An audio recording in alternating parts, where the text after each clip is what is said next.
I do hope that this debate today will provide an opportunity to listen to the concerns women in Wales have and to hear facts about why the changes to the screening framework have been made.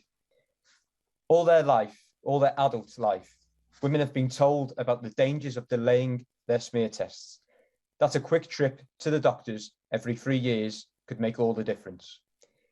It should come as no surprise that the announcement of a 2-year delay via Twitter caused such extreme outrage.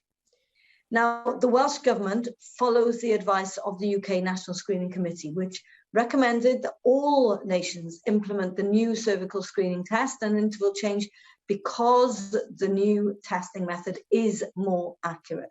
It requires a very high level of evidence, and its recommendations are based on years of research and public consultation. And that's, I guess, the frustration with this, is that this should have been a good news story, and somehow or other, it's created a real sense of anxiety within our communities.